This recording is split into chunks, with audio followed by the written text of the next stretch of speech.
الحرام لو شاف ابن الحلال يحسده.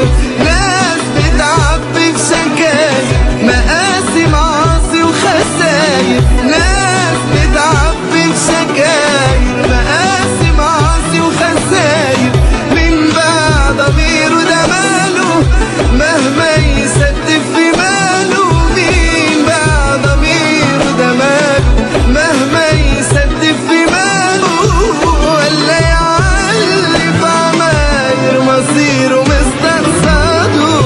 قولوا للي أكل الحرام يخاف بكرة اللي كانوا يفسدوا. يابا الغني بالحرام لو شاف ابن الحلال يحسده.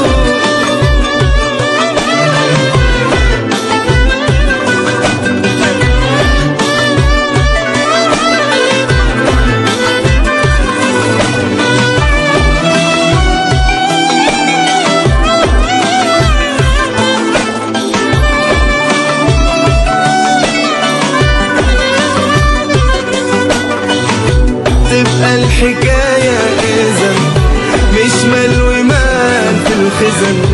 تبقى الحكاية إذن مش مال ومال في الخزن. ده باللي نختاره وده علمي